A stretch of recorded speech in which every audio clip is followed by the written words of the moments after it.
Olá pessoal, sejam bem-vindos mais uma vez a mais uma aula de física. Hoje a gente vai continuar falando do movimento bidimensional, mas hoje nós vamos falar de um movimento diferente, um movimento super bacana, que é o movimento circular uniforme. Movimento circular uniforme, muito bem. Eu vou colocar aqui uma pequena abreviação para a gente... Toda vez que for falar de movimento circular uniforme, a gente só escreve MCU. Mas o que vem a ser o movimento circular e uniforme? Nós já vimos que o movimento uniforme é um movimento que pode ser um movimento de velocidade constante ou um movimento que é uniformemente variado, ou seja, um movimento que possui aceleração constante. No nosso caso aqui, nosso movimento circular, ele está associado, obviamente, a uma trajetória que é circular. E aí a gente tem um objeto se movendo numa circunferência, né? Tal qual no lançamento oblíquo, a nossa velocidade aqui é sempre tangencial à trajetória. Ela sempre aponta para fora da trajetória. Isso é verdade, né? Se você tem um barbante, amarra uma pedrinha nesse barbante, quando você gira, se o barbante, aqui no bom capixabês, poca, essa pedrinha ela vai embora em linha reta aí, né? Não é nosso caso aqui agora. Agora a gente vai se preocupar apenas com o nosso movimento que esteja aqui numa trajetória circular. Além disso, o raio da nossa trajetória, ele fica também sempre constante. Muito bom, pessoal. Para facilitar a nossa vida, primeiro eu vou botar aqui a nossa canetinha de cor vermelha, para ficar diferente, para ficar legal. E vamos traçar aqui uns eixos coordenados. Olha só, esse aqui, você já sabe desde o princípio da humanidade, que é o eixo Y. E esse eixo aqui é o eixo X. Então, se eu for pensar na projeção do meu raio nos eixos X e Y para poder descrever o meu vetor posição aqui da minha partícula, olha o que fica. Eu tenho esse cara aqui, que vai me dar essa projeção ao longo do eixo X, não ficou em cima aí, né? Mas essa é a ideia. E esse cara aqui, que vai me dar essa projeção ao longo do eixo Y. Então, pessoal, se eu escrevo meu vetor posição aqui como sendo um vetor em termos do ângulo que o meu sistema faz com o eixo semi-eixo X positivo, sempre ele, né? Como que eu posso descrever aí o meu sistema? Quem é o vetor posição da minha partícula? A gente já sabe que esse vetor posição é um x de t na direção y, mais um y de t na direção j. A projeção do meu raio no eixo x, fica fácil de ver pra caramba, ó, é r cosseno de θ. E a projeção no eixo y é r seno de θ. Isso porque a minha projeção ao longo do eixo x, ela é adjacente ao meu ângulo θ, e a minha projeção ao longo do eixo y, que é esse mesmo tamanho, ela é oposta ao ângulo θ. Muito bom, pessoal.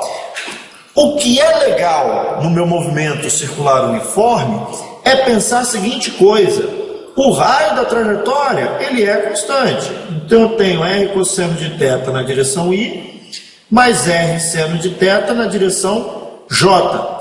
Se o meu raio é constante e eu sei que a minha função tem que variar com o tempo para que haja movimento, então essa dependência temporal está toda no ângulo. O meu ângulo é uma função do tempo.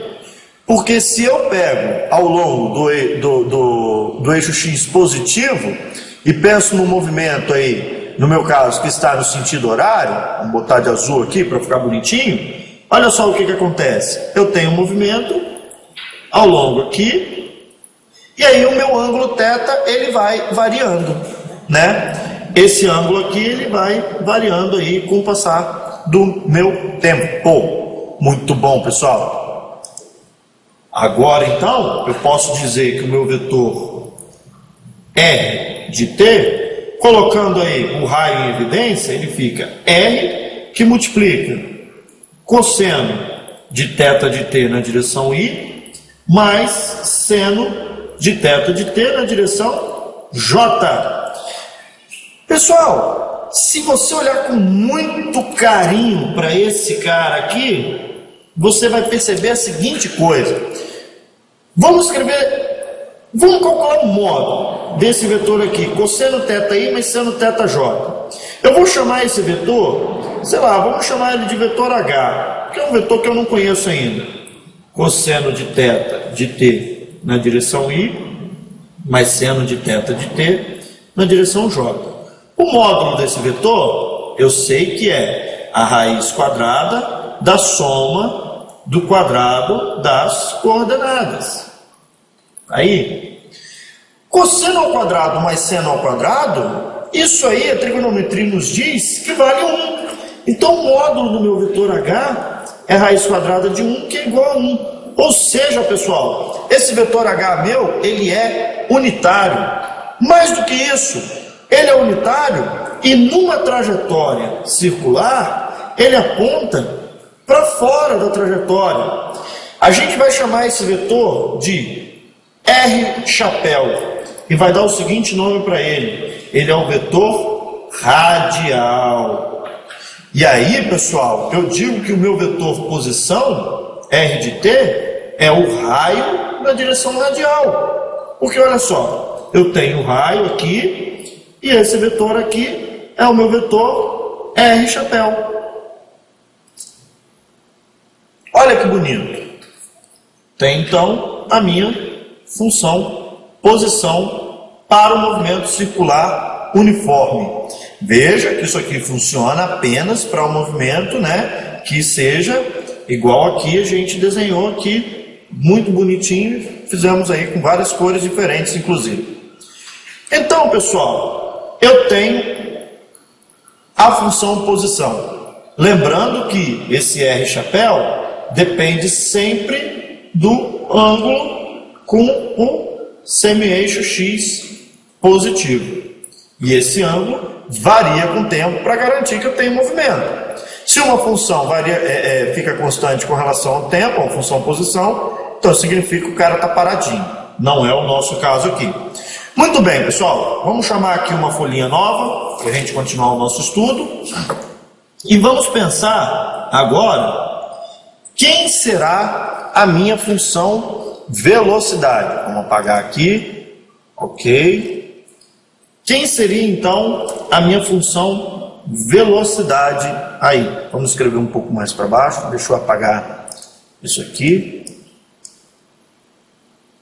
E vamos escrever um pouquinho mais para baixo. Quem é a minha função velocidade? Eu já tenho uma informação muito importante para a minha velocidade, que é a seguinte: a minha velocidade ela é tangencial à curva. Então, ó, vamos desenhar aqui rapidinho uma circunferência. Aí não ficou muito circunferência não, mas dá para a gente entender. Então, ó, vamos pensar no movimento que esteja no sentido anti-horário. Vamos botar de azul o nosso vetor posição. Então, o nosso vetor posição é esse cara aqui.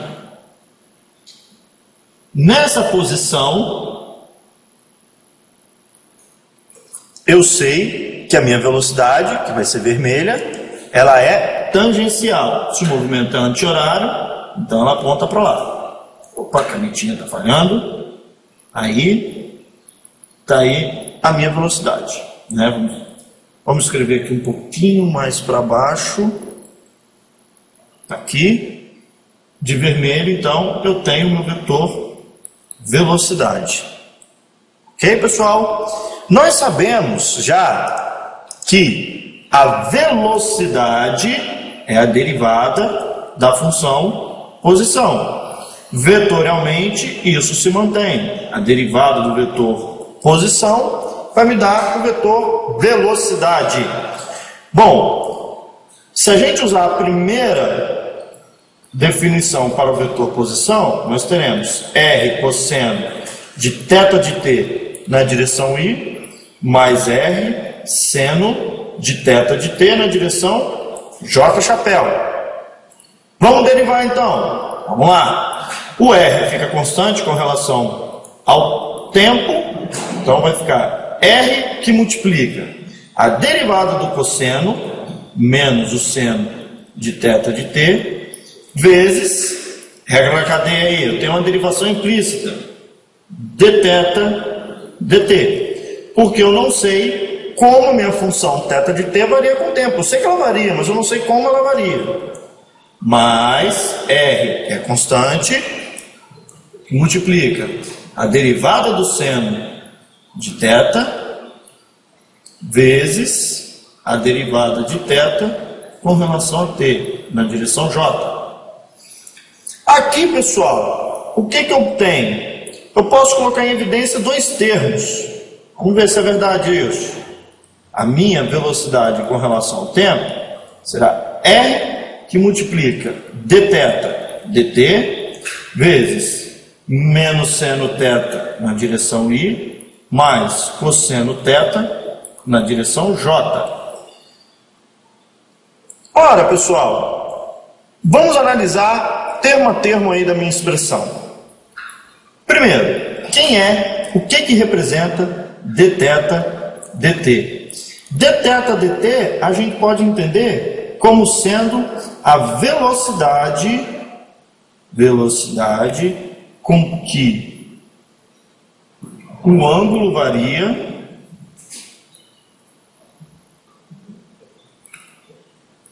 com relação ao tempo. E esse cara a gente vai chamar de velocidade angular.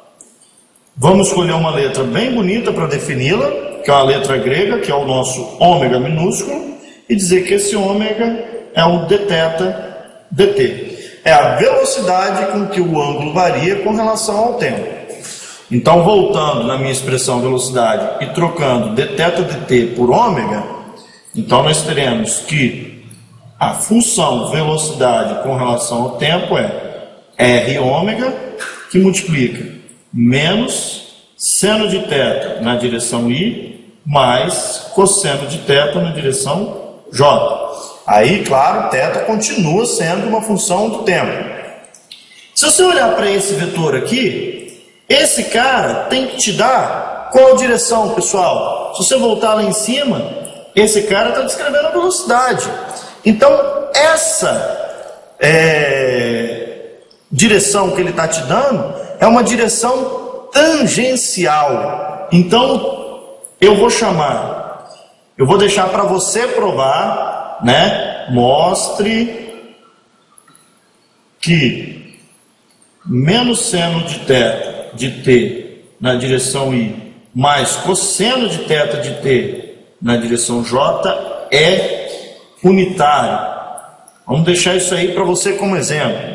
Como exemplo não, como exercício, né? E vou usar o fato de que ele é unitário e vou defini-lo como sendo θ chapéu. Θ chapéu é menos seno θ na direção i mais cosseno de θ na direção j. E esse vetor é unitário. A gente diz que esse é um vetor tangencial à curva. Meu θ é um vetor tangencial à curva. E então a minha velocidade é r ômega na direção θ chapéu. Olha que legal. Veja que se eu calcular o módulo do vetor velocidade, isso vai ficar r vezes ômega vezes o módulo de θ chapéu, que é unitário. Você já provou que é unitário. E aí, meu amiguinho, olha uma equação já conhecida. V igual a r vezes ômega, onde ômega é a sua velocidade angular aí, a velocidade com que o ângulo varia com relação ao tempo. Ok, pessoal? Bom, vamos ficar por aí. Na próxima aula a gente vai falar sobre a nossa aceleração no movimento circular uniforme. Até!